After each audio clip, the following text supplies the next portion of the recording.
Yo, yo, yo, what's up? It's your boy High Five Vega. This is day 6 of the 12 days of streaming.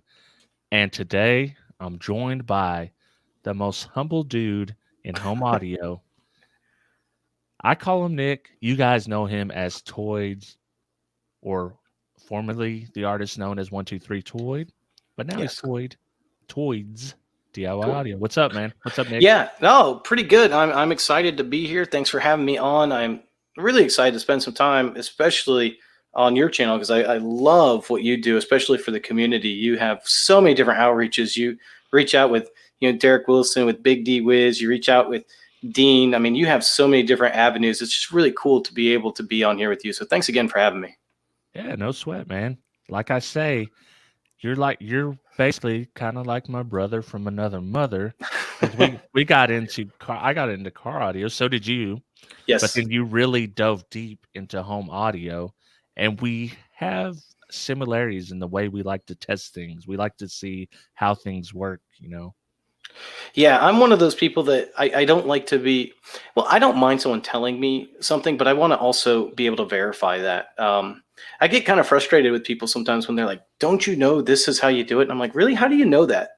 Yeah. Like they say, you're never supposed to port a box because you don't get the best sound out of a ported box. Okay, cool. Can you show me why you know that? Yeah, You know that? Can exactly. you show me the test results, the empirical test results? I'd be happy to get on board with you once I see that. But otherwise, that's just your opinion. So let's just move on. Like Bush said, you trust but verify. Trust but verify. Yes, exactly. I'm all about, and I have no. That's the other thing. I don't care if you have a difference of opinion of me. I respect the difference of opinion. Like there are some people that will never build a ported subwoofer. Man, I'm happy for you. I really am. Just don't tell me that mine is wrong because it's ported. Because Yeah. I enjoy my ported subwoofer. All right, guys. Although with DSP going along now, I'm not sure that. It all depends. I mean, if they get some more stronger motors in some of these subwoofers, I'm not sure that ported subwoofers are even going to be needed. We'll just throw some linkage transforms on them and be good to go. But I don't know. And control them with the servos. Those are the sweetest ones. The servo controlled subwoofers. Yeah. Well, have you seen the? Oh, wow! Now I lost the rotary subs. Maybe, but it doesn't ring a bell. Looks like a big fan blade going. Oh, okay. So Phoenix Gold done one of those in car audio. Yeah, they'll shake your house apart. Oh, really? Oh my goodness, yeah. Like, but I don't know. They're pretty neat. I've never built one, and I'm not interested in building. Well, actually, that's not true. I would be interested in building one if I had more time to learn everything that needs to be learned to be able to build one. Right, right. So you're the home audio guy. I said in the post that you're a speaker builder, and you're generally an audio tinker, whatever you want to go. Oh, tweaker's a negative affiliation. I don't tweak, so I'm not a tweaker, guys. I'm sorry. Whatever you thought this video was, this is not that video. I promise. I'm not going to be tweaking for any of you. Tinkerer very sounds a lot better. Yes. So why don't you kind of tell me how you started, how the YouTube channel started? Where did your audio journey kind of, get you into YouTube? Yeah, it was by pure accident and mistake. I literally, a lot of people go out and I feel bad sometimes because sometimes people go out and they try to really start a YouTube channel. I never did that. I actually, I was on AVS Forum. So I'm not sure if any of you guys are familiar with AVS Forum, but if you are, it's Audio Video Science Forum, and they do all kinds of tests on everything. I mean, car audio, home audio, and they have a special section dedicated to DIY home audio and, well, DIY audio in general, but mainly home audio. And the people that are in there often like to do projects that are already available, like from Parts Express. And one of them has been the Overnight Sensations. Fantastic little build. Paul Carmody designed them. Really inexpensive build if you want to do your first build. And they sound great. They got a nice little bass. But most of the people that saw the crossover diagram, they had no idea how to read it.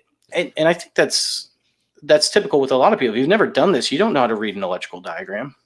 Yeah, for sure. So I got my phone out, recorded a couple videos. They're awful. I would tell you guys to stay away from them unless you really want to build overnight sensations and you can't read it. I'm stumbling through it. And I recorded 3 videos, which it should have only needed to be 1 for about 5 minutes, but I stretched it out to 3 videos over 15 minutes each video. Probably it's terrible. But having said all that, I left it be. I left it on YouTube, let it be. And about, I don't know, a month later, YouTube's like, do you want to make money? And I'm like, what are you talking about? and they emailed me. I thought it was a hoax, man. I'm like, man, spammers get me even on YouTube. What's up with this, John?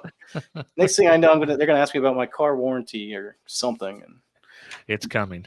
it's come already. Yeah. And so I actually got a sweet deal on my car warranty recently. All they required was my social security number, my date of birth, and my mother's maiden name. It was pretty sweet. Yeah.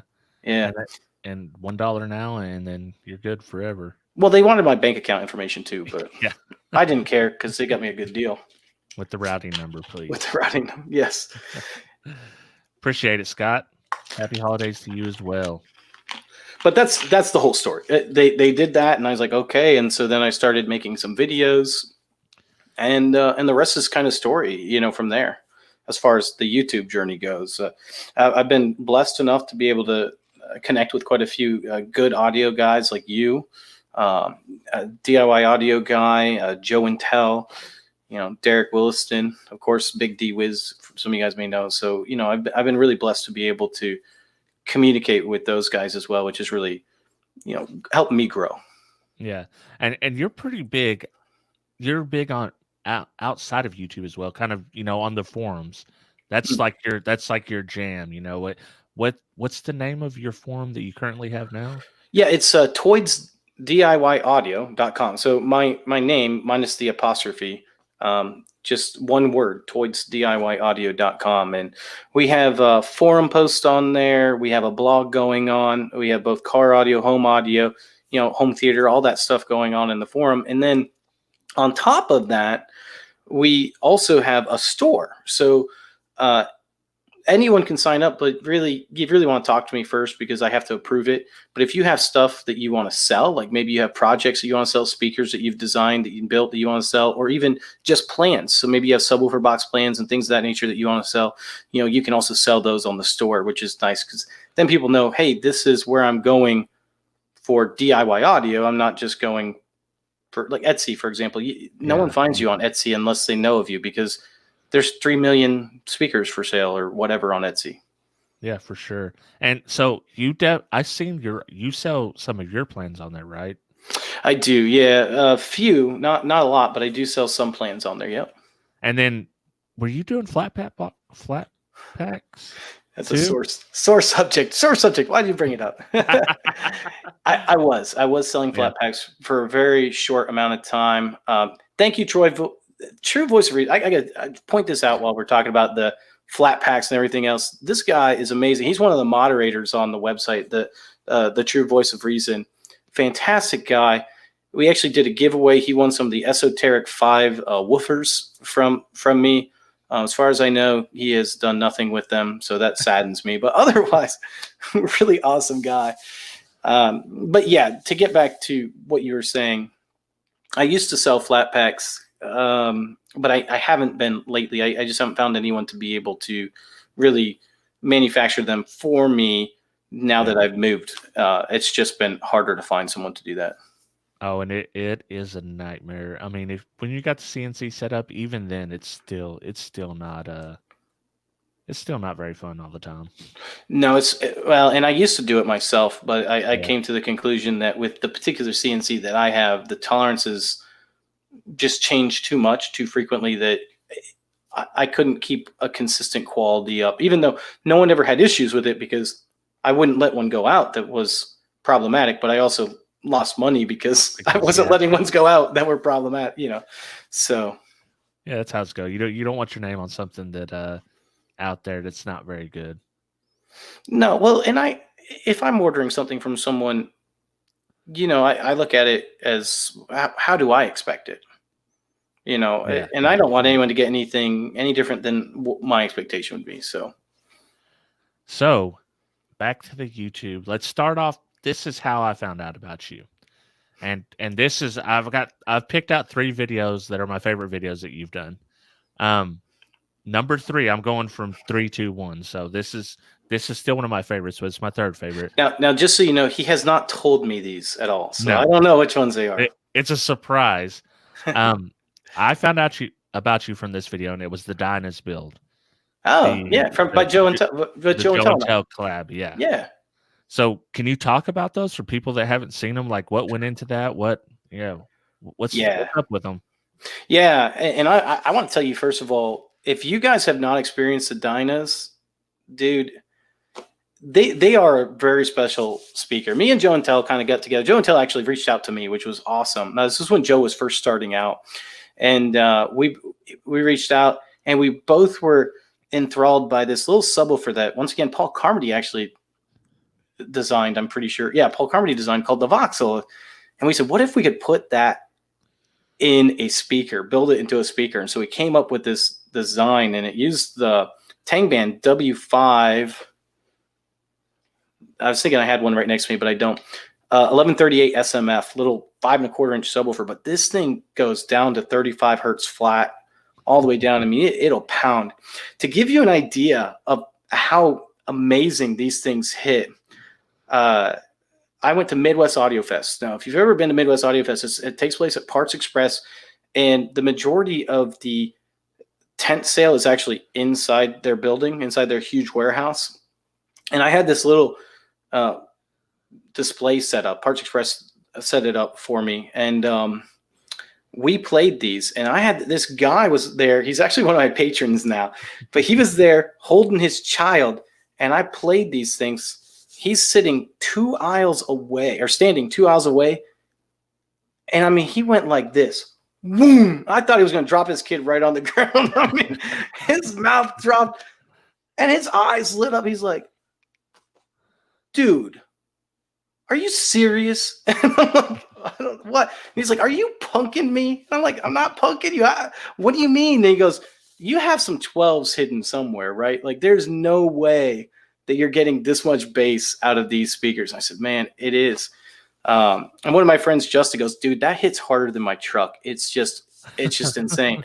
So these are like real speakers. You have complete functionality over them. So that's one of the things we wanted, because some people like more bass, some people don't like a lot of bass. So you can actually, both of them are powered. So you can actually tune the highs and the lows separately, so you can get really the mix that you like. So if you're really jamming out, you want party speakers, turn that bass up, and when you want to listen to your classical music, go ahead and turn that bass down a little. Crank it down. Crank it down. So it is. Have you made a passive version of these? Not yet. I'm working on one. I am going to work on a passive. I'm actually working on 2 versions of it. They're both going to be passive. Well, the second version can be either, but it's going to be a passive version. The second version, though, is going to, instead of using a slot port, use a passive radiator. Oh, okay. So yeah, we're going to get a passive radiator in there. Yeah. And so then you can have, these Dinas with the passive radiator in there. I might have to get some of those to test some of my amps. Oh yeah, I'll send you a set over for sure. So something unique about these, they're called Dinas. What does that stand for? How did that name go about? Well, hold on one second. Eric, I don't remember you listening to them. Did you? One of my friends on here said that it shakes the room. Could have sworn there was a subwoofer hooked up under the TV or something. Oh, no, he did. He heard him right before I moved from Pennsylvania. That's right. He's right. He did hear him. Yeah. So the Dinas, Joe and Tell actually put it up on Reddit and said, hey, what should we name these? And one of the people on Reddit said Dinas. And so it's an acronym for Do I Need a Subwoofer?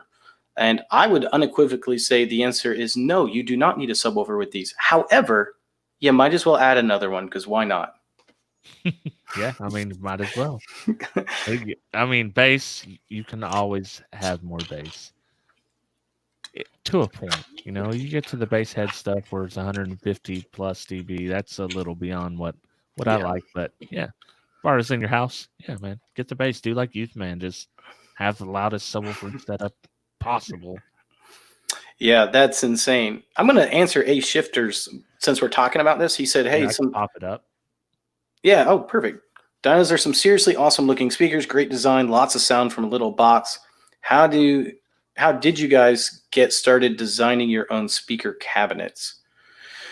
So, I'll answer that in two ways. Well, first of all, what about you, Rob? You design your own cabinets. How did you start getting yours? So I started by just building a square box, cutting holes, and saying, "Hey, these are my subs." And then I graduated from there to kind of figuring out the basic math. And I still to this day, even though I do model on Win ISD a lot of times, I still draw everything out by hand.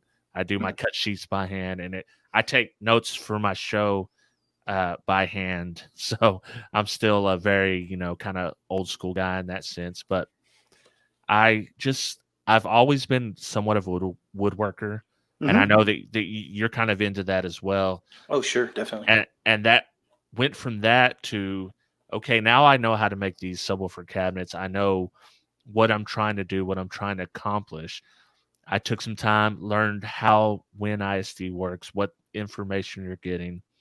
And then from there, I just graduated to, step by step to figuring out how the tuning of a port affects your subwoofer, all the different stats that go into it. But honestly, I'm still pretty rudimentary because the only thing I've built cabinets for really is subwoofers. I've never like actually tuned cabinets for Uh, mid-range and tweeters. and well, tweeter you usually don't have to do anything because they're Yeah. sealed. I mean, there's a few exceptions there, but typically most tweeters are sealed that you're going to be buying. So that's the good thing with the tweeter. You don't really have to do anything with that. But the mid range, it usually isn't a huge ordeal as long as you don't create a giant hump in the frequency response. Yeah. And the way that you would cause that is by creating too small of a mid range cavity. So if you create too small of a mid range cavity, you're going to have that huge hump. Ideally, most people would want a Q of the box of 0.7. If you don't know what that means, ignore it. It doesn't really matter. Basically, that means a flat linear response more than anything else. But yeah, and in cardio, a lot of times we're doing the exact opposite of what you're doing in home audio. We're creating a big hump. We're looking for a peak. We're trying to peak at the, a plus 12 dB at 40, 50 hertz, something like that. So it can be very different than actually wanting a big, loud, just a flat, slow response on a sub. Yeah, and I would say that would also depend if what you're going for, because so most people have this idea that home audio in general, we're going after this flat, even response. And if we're talking about hi-fi audio, that's true. There's a couple things you're going for, that flat, even response. You're also going for a very low distortion. And then another thing that you're looking at is if you open up some more diagrams. One of those is called a waterfall diagram. And that waterfall diagram, we also are looking to make sure that the sounds are ending when they should, that we're not having a lot of ringing later. Yeah. And so that would be what we're going for in a hi-fi system. And there's, of course, other things going on too. But like fun systems like the Dinas, we're less concerned with some of those things. I'm actually designing one right now. It's based on a famous JBL build. It's got a big 15-inch woofer in it and a compression tweeter waveguide on that. This thing is amazing sounding. And I do have a nice little bass hump in there because I enjoy a bass hump when I listen to music or watch movies. So they're going to be a little bit more fun, kind of like PA style speakers. Plus, if you get that bass hump in there, there's a certain amount that you can sit further away and still be able to appreciate that bass to a certain degree as well. Yeah, and no, Eric, it's not big enough. A special shout out to the clip clones you made. Those are super dope. Oh, you like those? Yeah, I like those. Those are cool. And you guys know I'm very embarrassed about my home audio setup, and it's going to change at some point. But yeah, those are sweet.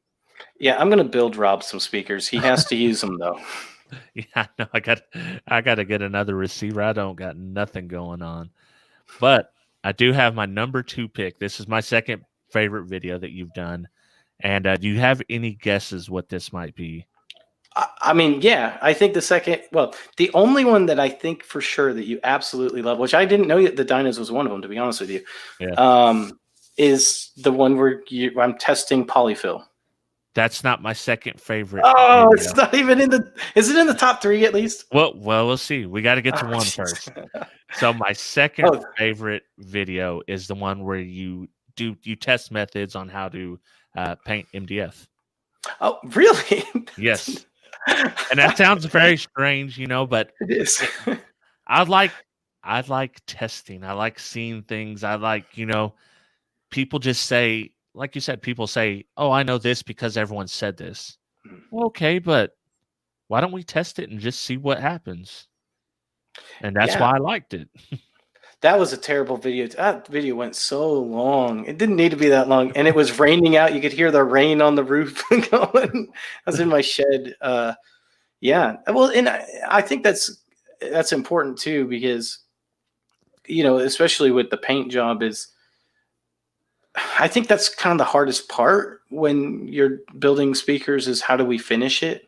Yeah. I mean, anyone can throw a Duratex finish on it and it'll look fine, but if you want a really nice finish, how do we move a little bit further forward? And I'm going to be honest, most of my cabinets I don't do an unbelievable finish on it because it takes a lot of time, Right. and with doing it on YouTube, I don't have enough time typically to do it. Yeah, and the thing is, like, I've experimented this with myself, so anybody that try to paint MDF, they know instantly it's porous, it's going to suck up paint, and you really have to put 5 or 6 coats if you're just going to use straight paint. And even then, you're not going to get the best results.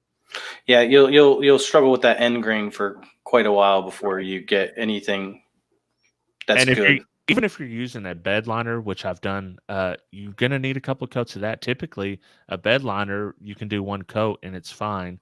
And that's where a product like the, what's that called? It's from Parts Express, the Tour, or Yeah, they just created one. It's like Duratex. I can't think of the name of it though. yeah, they got the Durtex and then the other one. But it's their new brand. You're not talking about Tolex though, are you? No. No, yeah, you're talking about the actual paint. Yeah. Yeah, it's something. I can't think of the name of it, but it's Hide, Exo Hide. Exo Hide, that's it. Yep, you're right. And but my preferred method is you can use primer. I've used high build primer. That works better than just paint itself. Mm-hmm. And did you test that in there? I tested an oil-based primer. So that oil-based primer was by Zinsser. Yeah. This video was a long time ago, so I'm surprised I'm remembering all this. And I haven't watched it in a very long time. That's why I can't remember. But you can use a high build primer. So I've done that, and the results are okay. It's an acceptable result, in my opinion, when you do a high build primer and then a couple layers of paint. My preferred method is fiberglass resin. Fiberglass resin straight on the enclosure. Sand it down a little bit, and then you can paint and get that glass mirror-like finish. Can I just save a shifter from making a terrible decision? Wow, which one? The clips? Yeah, where he says he'd like to add a Shapeoko to his arsenal for the future for cutting cabinets. Please don't. I have a Shapeoko, and I'm telling you, please do not get that. I mean, it's I'm just going to mention this personal opinion. You take it however you want. There's a lot of people using a Shapeoko. I bought mine. I would not buy a belt drive machine, period, for doing the types of stuff that we do. They stretch. They stretch. The tolerances go out. Pretty soon you're going to be cutting a 12-inch hole, and then it's going to be 12 and a quarter next time you cut it. It's just, people ask why I stopped making those cabinets, and that's the reason why. If it was me, I'd look at something like the Work Bee. I wouldn't necessarily buy a Bulkman Work Bee, but you can actually, there are free plans out to build them. So if you want to build one yourself, or if you're willing to spend a little bit more money, it's about the same price as a Shapeoko. You can buy it from Ooze Nest. Ooze Nest actually builds one. They have the better, the boards now that come with it. It's all screw drive driven, real nice, much nicer machine, and still in the same price range. Basically identically priced as a Shapeoko. So if it was me, I would much rather go that route. Now, if you want something made in America, you could go with like Millwright. Millwright does one, but they're a lot more expensive. Yeah, and the CNCs that I'm used to playing with are industrial CNCs. Oh, nice. So before I worked at the battery plant, I worked at a cabinet shop, and we had Beleri 9000 series CNC machines. They were full sheet CNC machines with a vacuum. They had an MDF top. It was like 1.25 or 1.8 inch MDF, and obviously you just planed it down, and it had vacuum. So you slide a full sheet up there. Oh, nice. It sucks it down. Yep, sucks it down. It had the tool change out. It would change its own tools out. So you'd have collets set up in there. And then that was the big one. And then we had a smaller one with dual tables so that it could do, move 2 different ways. Those were very cool. They're like Italian built. They're very complex. But once you figure them out, we use AutoCAD 14 and Router Sim to do them. Oh, nice. And yeah, those were super cool. But there's no way you could have it in your house. Well, that depends on if you want to sleep or not. It's a shop. It's a shop-sized machine. Yeah. Do you want a place to skim coat a body filler? I've done that. Also good. Yeah, that was on the test video, actually. Yeah. Mm-hmm. Yeah. All right. Yeah. So, before we get into my number 1 video, let's talk about woodworking. Okay. Like how you did audio and building cabinets get you into woodworking, or were you already into woodworking somewhat? So I'm under the belief that most products that you buy nowadays are inferior products than what we used to be able to buy. I get tired of buying furniture all the time, or buying something when I know it's going to break in like a week or a month, or if it gets one scratch on it from the kit, I can't refinish it, whatever, So to me, it's just kind of a logical step, because I like doing stuff myself anyway. So if I'm going to do it myself, I'm just going to try to do it the right way. Now, my cousin went really into it. She actually owns her own company building custom beds and furniture for people. Beautiful furniture that she makes. Very, very expensive, but very beautiful. And she makes all of solid hardwood and things of that nature. But to me, that's kind of where it came from. When I wanted a new kitchen table, instead of paying someone major bucks to build a custom kitchen table, me and my 2-year-old son built it, and now we'll have memories forever. He still looks at the picture of him screwing in screws. Of course, I was doing most of the work, but he had his hand on the drill and he remembers that. So, there's something nice about finishing a handmade, but the desk that I'm recording on right now, I made myself. Oh, nice. And, I had a purchased desk and it just wasn't fitting my needs. And I wanted a custom size. I wanted a custom height. So I built it myself out of just cheap. I think I used 4x6s on top and 2x4s. 4x6s or 2x6s? Oh, sorry. 2x6s. Okay, that makes more sense. 4x6 is like, it'd be very heavy. I know. I was like, wow, dang, how stout is that desk? Did you build it for a lumberjack? All the legs are 2x4s, so it is quite heavy. Wow, that's nice. But there's something about just finishing something, getting it just the way you want it. Even with the mistakes, there are mistakes that I can see on this table right now, but it's just nice that you've built this yourself. I could fix these mistakes if I wanted to and redo it.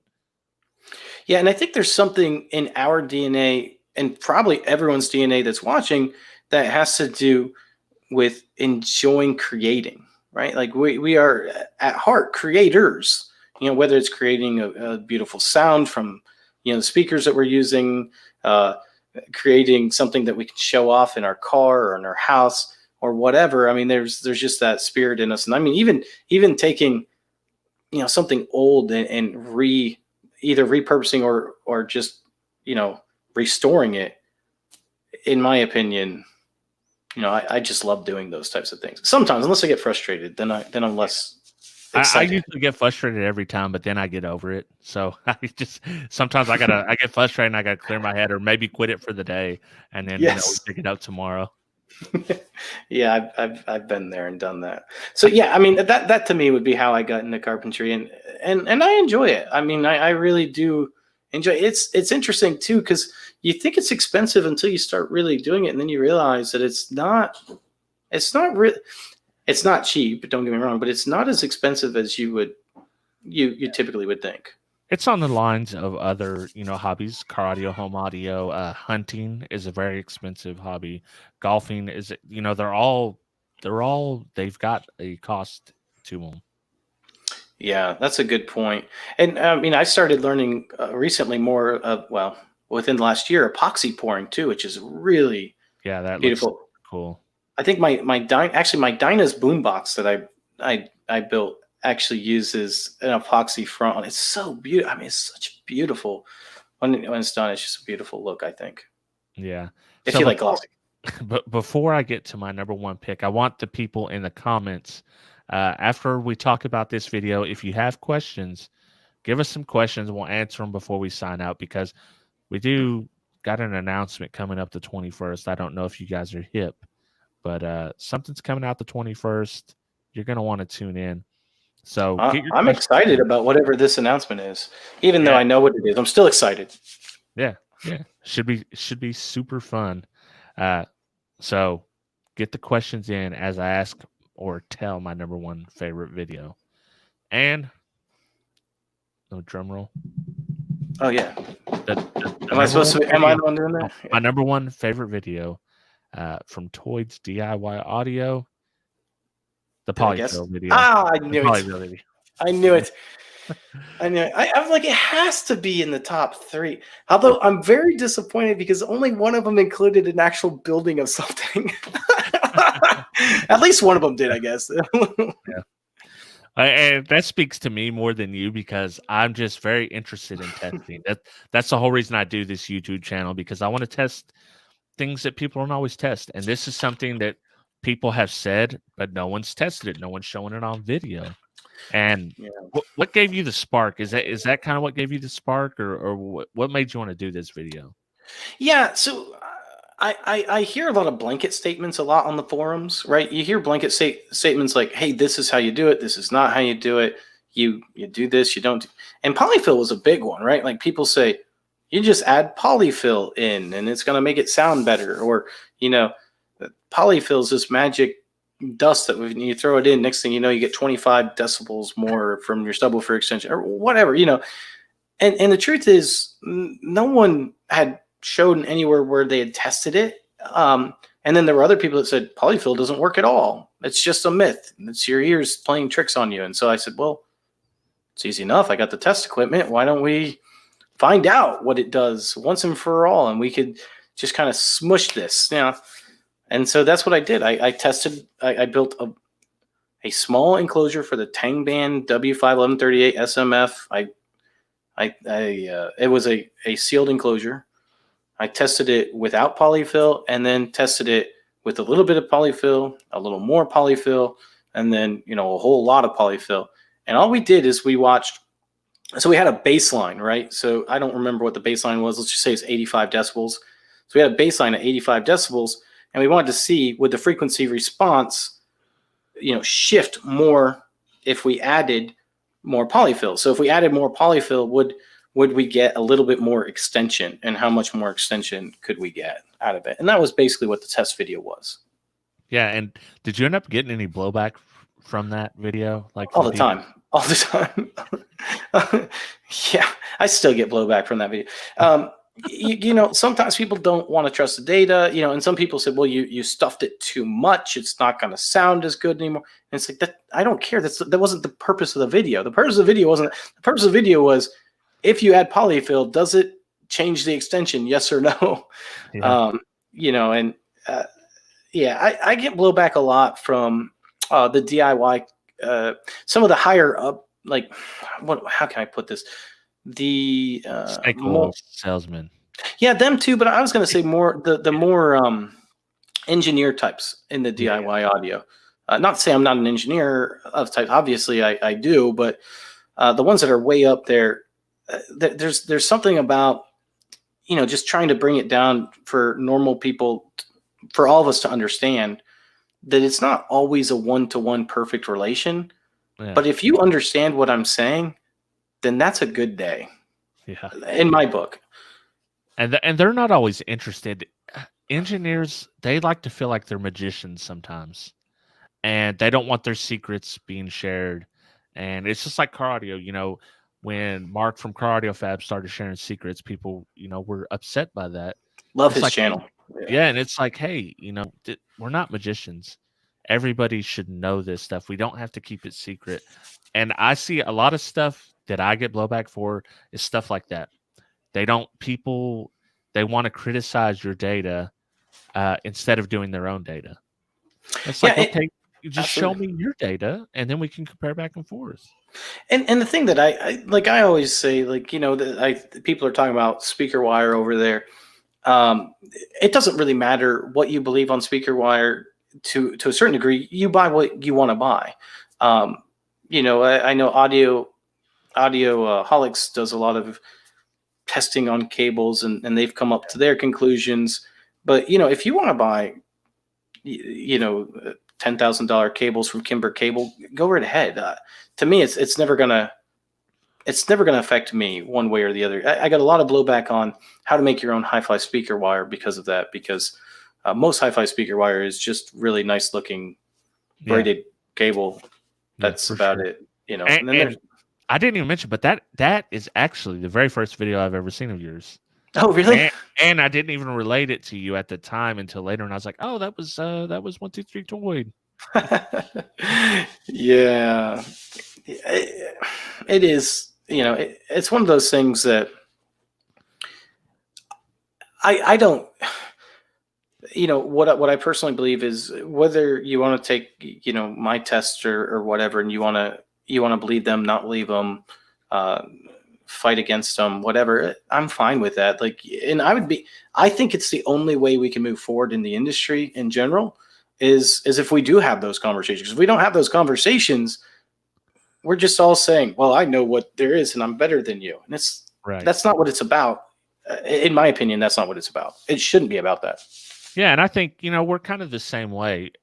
I think in the way we think is, when I'm putting out test data, this is one point of reference.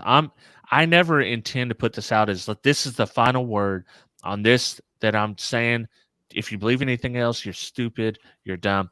This is one point of data. If you know how science works, you don't go off one point of data. You can use this point of data along with other people's point of data and kind of get a feel for what's going on. Absolutely. We're not trying to put this out there. It's like, this is the definitive thing. If you do this, you're stupid. If you don't agree with what I just showed you to be true, then you're dumb. It's just a point of data, and people don't want to take it that way a lot.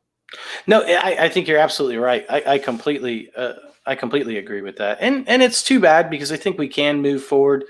And one of the things that frustrated me, and one of the things that I wanted to bring on this channel, is so many people ask, how do I get started in this? If I want to do this, and the number one thing that people would say is, build a kit. It's already been designed, which, by the way, I think is very good advice. I don't think that's bad advice. However, it can't stop there. Like, when they are ready to take the next step, where do they go? And that's kind of where I've been trying to be, is where do we go from there?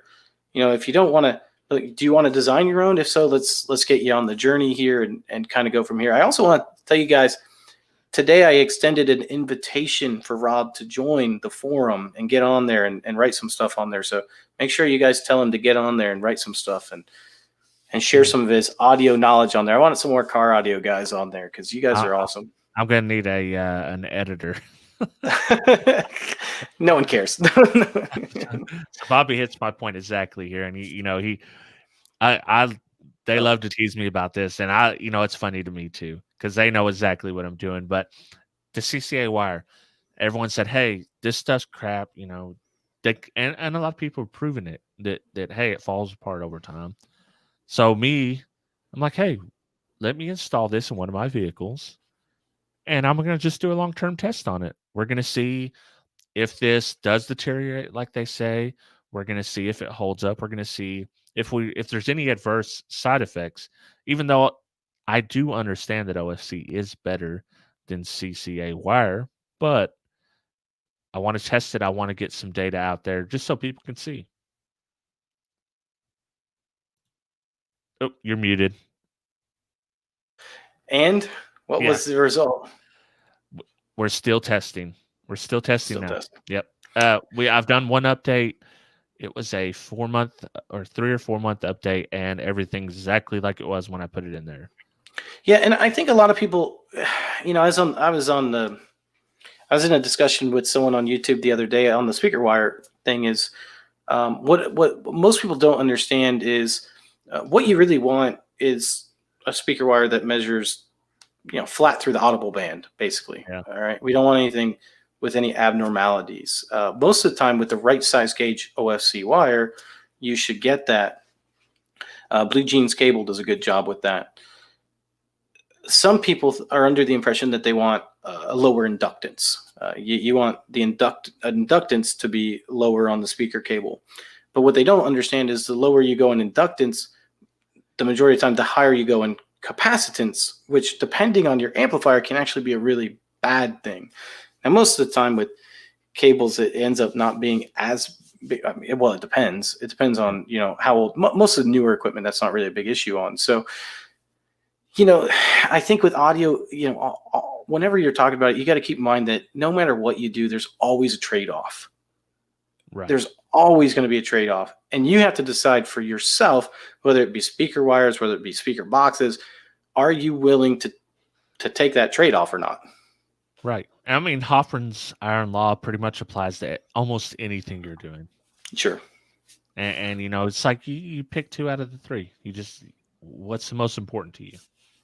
Yeah, and I think that's why it's so important to make design goals before you design a speaker. What are the design goals with the Dinas? I knew I wanted bass for ages, basically. I wanted you to blow you out of the water with the bass, but still have good, clear highs. And I think that's exactly what it did, What are my views on copper-clad aluminum cables? I don't use them. Yeah. That's my view. I'm interested in what Rob finds out. Let me put it that way. Yeah. Well, I mean, I've done another test, and people didn't. You can't tell jokes on the internet. No. Yeah. So the video was, this is why CCA wire is better than OFC. And in that video, that's the title, that's the thumbnail, that's everything. I don't know if have you seen the Drake meme where he's like pointing yes and he's like no on one of them? Sure. CCA was the yes, and so a lot of clickbait there. But then the whole video, I deadpan do the test, show you all the results. Every single test, OFC had come up on top, on voltage, on amperage, on heat. I'm showing you every single test, OFC is better. But I'm telling you that CCA is better, whilst I'm showing you the results that OFC is truly better. And I thought I wanted to do a video. I've been wanting to do a video like that anyways. And it took a while. And at the very beginning, nobody got the joke. And then eventually people start, oh, okay, I see what he's doing here. And I'm obviously not a very good comedian, but that's what it was. The joke fell flat. Yeah. Well, that happens sometimes, unfortunately. It mainly happens to car audio guys. Home audio guys, we don't actually have that issue, but yeah, the car audio guys have that issue sometimes. That's why we have all the girls hanging out in our rooms, and you guys have. Oh wait, no, that's the other way around. Never mind. we got what's their names? We like the cars that go boom. Yeah, we have cats. Yeah. I'm only joking. I don't have a cat, but yeah,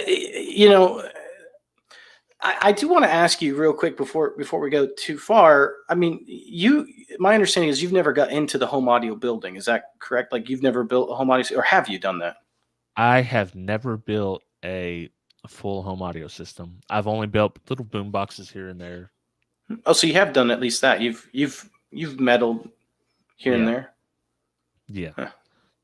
With the boom box, and it's just, I wanted to do it with all car audio stuff, and it's too much. You need one of the little chip amps so you can have space, and you don't need such a big battery. And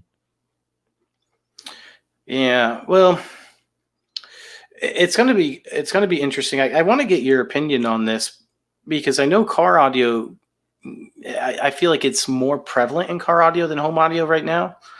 In home audio, we do a lot of passive versions of speakers because you can take them, hook them up to different amplifiers. You can hook them up, and you can get a lot different tonality by doing that. It seems like more and more with car audio, you guys are switching from passive components to a lot more DSP. Is that right?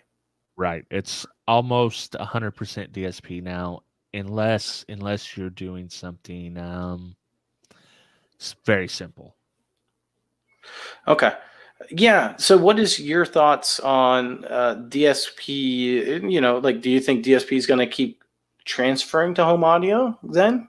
I mean, now that you have a lot of experience with the DSP world, what are your thoughts on that? I think that it will. It is, yeah.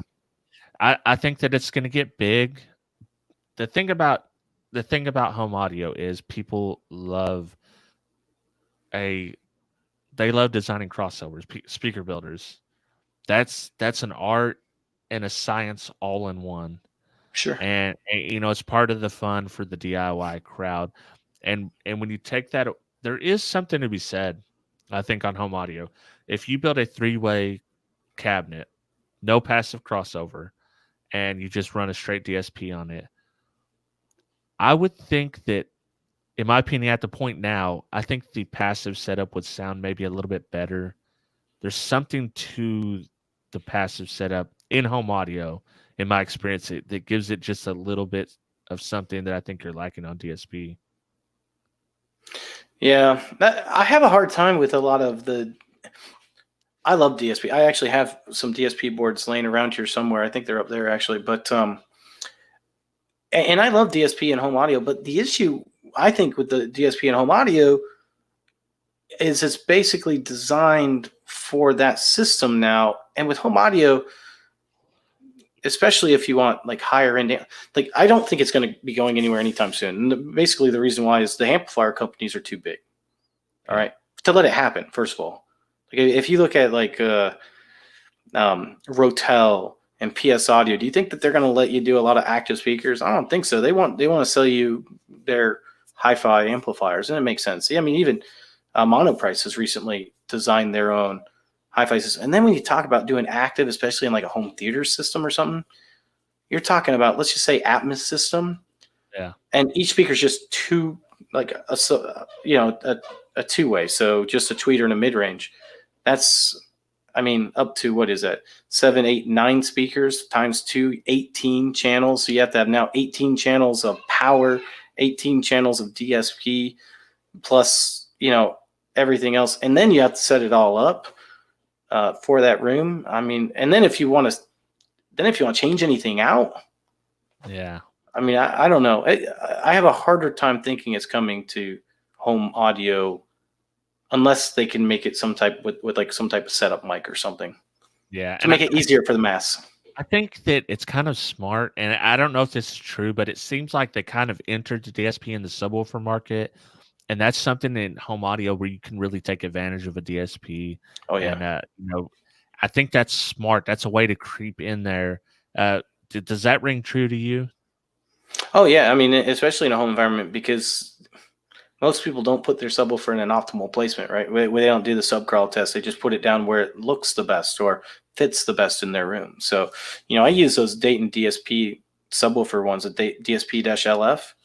My subwoofers, and they're fantastic. I mean, they work great for the room. They really do even out the response a lot better. Get rid of some of those nulls and peaks that you had before. Yeah, and the auto EQ thing, the auto time limit, the auto crossover setting thing would be very cool. It's very new to the car audio market. Doing it well, anyways. They've done it with several other products that were pretty terrible. But the kicker key, if you guys haven't watched that and you're a home audio guy, maybe watch that video that I done. It's interesting. I hooked it up, put a microphone, and it set the crossovers, it set the time limit, and it set the EQ for me.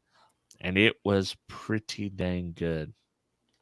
Yeah, that's impressive. I'd like to see, do you have a mic to measure it afterwards? I'd like to see, it'd be interesting to see what the measurements were before and after. Yeah, just to see, like, I mean, obviously we have our ears that we can say, oh yeah, this sounds better to me. But it'd almost also be interesting to see what's the measurable difference now before and after. Yeah. You know, did it get rid of some peaks, valleys? And I don't know. I saw that you did a review on the kicker key. Can you fine tune the kicker key though? No. Okay. I didn't think so. You can. They have dip switches on there, so if you don't want the tom alignment, you cut that off. You don't want the EQ, you can cut that off. You can. This is the way you can fine tune it. You cannot do it through the amp. Okay. The crossovers are. There's 3 different ways that it can do the crossovers. So those are static, and if your speakers don't fit within that range, you may have some trouble.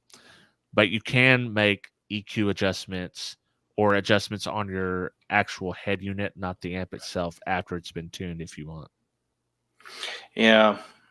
I'm going to answer this by 13 BTRX if you don't mind. You see, but that's kind of my issue is, like, auto tuning is fine. There's nothing wrong with it, but I hear differently than you hear. We all hear a little bit differently. For me, for example, the 1 to 2 kilohertz range kills my ears.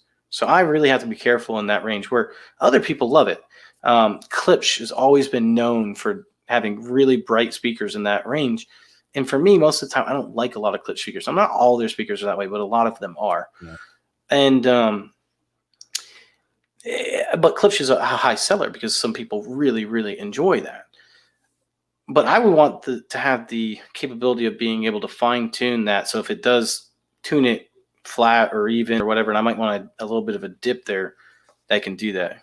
Yeah, and in that case, what you would probably do is flip the EQ off or flip it on and make an adjustment on your head unit anyways. So there is adjustment that you control already through whatever source unit you're using. Got you. Just not within the amp itself. And I don't have any inside information on this, but I'm pretty sure they're going to do some kind of key DSP standalone unit at some point. Well, and I think that's key. Dayton Audio does a couple different ones. They have their amplifier boards, and those are really neat because those amplifier boards, they're low class D amplifiers. They're 2x50, 1x100. They have a couple different ones. They're actually designed by Shure Electronics. Shure Electronics is the first people that were selling them. It's the same board. But they have a little unit called an ICP, which stands for In-Circuit Programmer. You hook it up to this unit, and you can use Sigma Studios. And Sigma Studios is, I mean, as far as powerful, it's one of the most powerful EQ DSP systems you can do. I mean, you can add a Linkwitz transform to extend your bass response. You can actually add a bass limiter to make sure that you're not getting hurt. And you can do individual, but it can take, I mean, as far as I know, as many instructions as you really want to give it. It'll save onto the board, and then it saves onto the board, and then you can change at any time. It would be nice to have a unit like that, either in home or car audio, where you could hook it up to your amplifier. To your amplifier, yeah, and maybe instead of it actually, just being like a little DSP board, basically, where you could hook up to your amplifier and you could program that. I mean, obviously, there's people that do that, like Mini DSP and a couple other things. But it'd be nice if someone did it with, and you actually. Now that I say that, Parts Express does offer one that does do that, but I've never actually used it now that I think about it. Yeah, maybe Parts Express. Yeah, maybe actually you could just get it there. Now that I say all that. I figure we can answer a few questions before we sign out. We're almost at our hour. It flew by, so I have one to start us off. Can I really quickly just talk to this regular guy audio? Because he's right. He said Klipsch bought their competition too, and he's right. They did. They API actually bought a lot of people. And one of the speakers that I really liked that was a budget speaker back in the day was called Athena Audio. Fantastic. API bought them out and just made them disappear. They stopped making them. They only made them for like 3 or 4 years.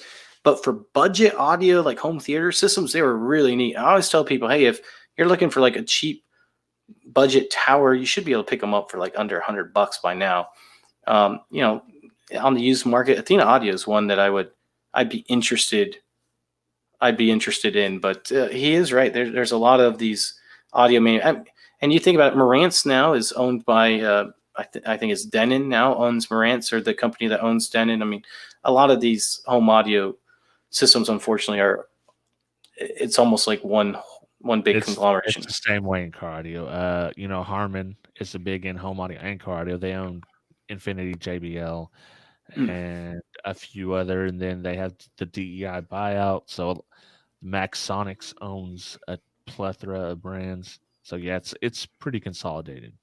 Besides the big players. Gotcha. All right.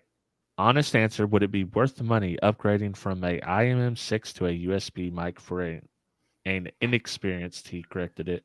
Casual tuner. Wait, for an experienced or inexperienced? Inexperienced. For inexperienced, no. I mean, I'm not a big fan of using those because you have more links in the tree that could have issues. I'd rather use a USB mic, personally. Yeah. For me, I use the Omni mic. There's a lot of benefits for someone like me to use the Omni mic. I actually did an Omni mic versus the UMIC 1. I think people misunderstood what I was trying to get at. My point that I was getting at is the UMIC 1 is probably good for most people. But if you really are getting into this, you might want the Omni mic. It's a little bit easier. And I use the Dayton UMM6 USB mic. Yeah, the USB version of it. I mean, it was okay, but there was something missing there. You know, I'll tell you, and if you're talking, I don't know if you're talking home audio or car audio with this, but I have used the IMM6 on my iPad, not my iPhone here. But I thought, and I want to order another one because I've lost that one somewhere. I thought that using the onboard mic of the phone or the iPad got me very, very close results to the same as the IMM6, even after I've uploaded the calibrated file. I was getting very, very similar results with that. So in my experience, it was a bit of even though it's a cheap part, it was somewhat of a waste of money over just using the microphone. And if you're doing RTN and you're doing very casual tuning, you're not doing any kind of fine tuning, I think you can get most of the way there just with the app alone. Yeah, I mean, it all depends. I mean, the one thing about an iPhone that's nice is that typically the iPhone buys all their microphones from the same, place. So they basically have the same microphone in all the phones. So you have a decent idea, although they're not calibrated, you have a decent idea of the response you're getting. Android, that's not necessarily the case. And that's what a lot of people have been upset about the DSP-LF, because you have to use the iPhone if you want to do auto tuning. Which stinks for me because we don't have iPhones in our family. I have to borrow one and buy the app for someone when I want to use the auto tuning frequency. I'm gonna probably just buy a cheap old tablet someday. Yeah, but iPad, then you can edit. Just buy an iPad Pro. but I think that the issue is Dayton Audio didn't make the program. They're just like using someone else's program. So you can't really get mad at Dayton Audio for not supporting that because they didn't make the program. Someone else did. And they can't go around and just guesstimate, because that's the last thing. He's already got the IMM6. It's not a waste of money to upgrade. No, if you're going to continue in this hobby, a nice USB mic, the cheapest one, the Dayton, the UM6 is pretty cheap. The UMIC 1 is what, $69, $60, something like that. Yeah, I mean, if I was going to jump up to the next level, I'd go ahead and get the UMIC 1. If you really want to make the next jump up, you can get it from Cross Spectrum. If you get it from Cross Spectrum, they'll go ahead and make sure that it's really ruler flat. The UMIC 1 does have issues sometimes, depending on which mic you get on the high end. It's just not accurate on the high end at times. So a lot of people like to get it from Cross Spectrum. It's a little bit more. It's like $20 or $30 more. It's not a lot more, but they'll go ahead and tune it for you. The advantage of going to something with the Omni mic is that's like the last step really in this. There's other steps, but this is what I'd consider the last step for most people would be the Omni mic. It's very expensive. I wouldn't tell a lot of people to just buy it unless you're really building a lot. But it can save you a lot of time because it does figure out, phasing for you, which some people have a hard time figuring out. You can just import the stuff, the information in there. It does do like a blended response, which is really nice. So you don't have to do so many more measurements that you typically would do. So for a real, like if you're really getting into this, you want to create a business out of this, then I would say just skip upgrading there, just save your money and eventually buy the Omni mic. But for most people, that's overkill. And the Omni mic is what, $300? I think it's $250. I think. Which is not for the stuff we do. That's not a terrible price. I actually need to buy another one. No, it's not a terrible price unless your kids break it. Which mine broke my first one, and then I bought a second one.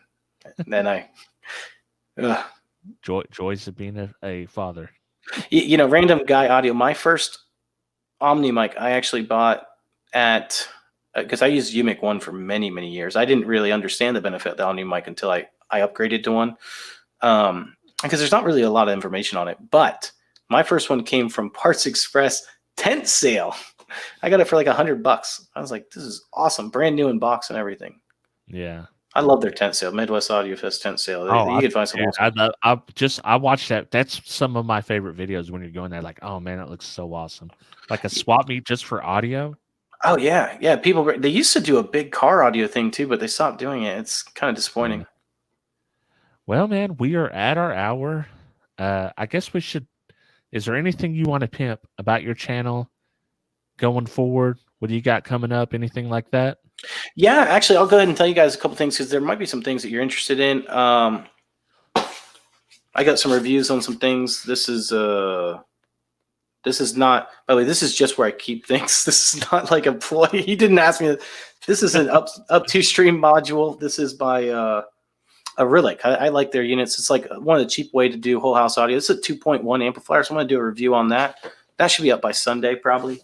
Punk Kill Day, if you guys aren't familiar with them, they're like a new name in hi-fi. They're by East Tech, same people that make ScanSpeak. They actually designed all these drivers. I'm going to do a build with them coming up. I got that JBL build coming up probably by Tuesday. That will be out. It's a really cool, fun build.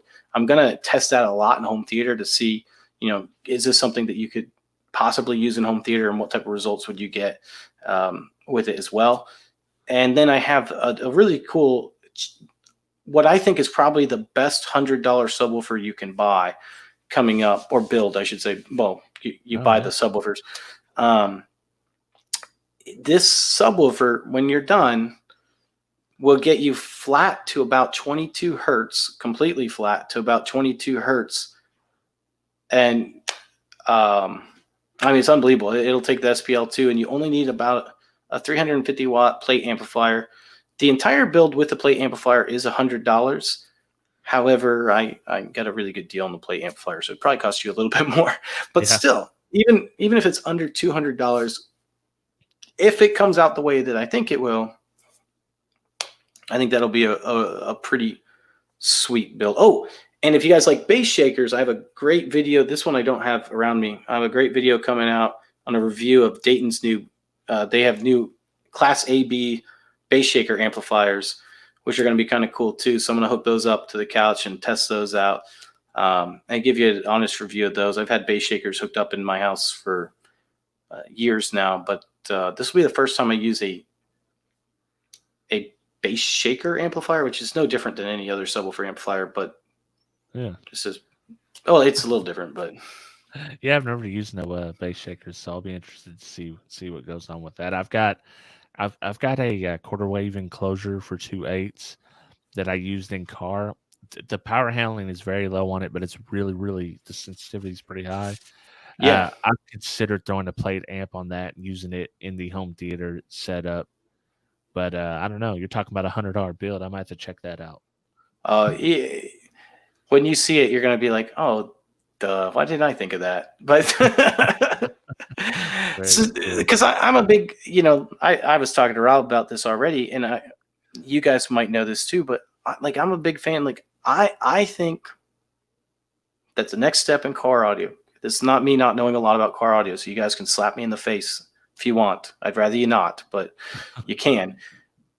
I feel like if we're really going towards sound quality we should be looking more into some PA style drivers. Very high efficiency. That means the amps don't have to work as hard. The drivers don't have to work as hard. When we're talking about these, that means the distortion level should be significantly lower, as long as we can find something that works within the parameters of what you need for your door or whatever. Makes me wonder. Do you want to talk to, Bobby? So Bobby, you haven't missed what's happening on the 21st because that's a hint, haven't said anything officially about it yet. So all I would say is 7 o'clock Central Standard Time, Monday the 21st. Tune in to this channel, Hi-Fi Vega, and it's going to be a very cool announcement, I think. And I hope you guys will be interested in it. So I'm going to real quick get some gaming, not like the drivers from the 90s, but similar in the essence that it's higher efficiency, but I would say that it's still a little different than the drivers from the 90s, at least the ones that I used in the 90s, maybe. So before we sign out, I have one question to ask you. What did the 5 fingers say to the face? I don't know. Slap. Oh man. 25 hertz light. Well, I appreciate the subscription either way. All right, fellas, we're gonna sign off here. Check us out the 21st. I will be streaming tomorrow. I'm gonna be doing some of my favorite gear tomorrow. Sunday, I have the owners and founders of Karma Car Audio coming on. Phil and Adam, 2 guys that I know, really cool guys. It should be very fun. And then Monday the 21st, a big announcement. So fun things coming up. I will see you guys tomorrow. All right, thanks guys, appreciate it. Thanks for having me. Later. Wait, can you sign us out with the Toids sign out? Oh yes. This is 1 2. Wow, actually it's changed now. I'm so used to saying this is 1 2 3 Toid, it's not even in anymore. Well, actually I still sometimes say this is 1 2 3 Toid of Toids DIY Audio, and I'm out.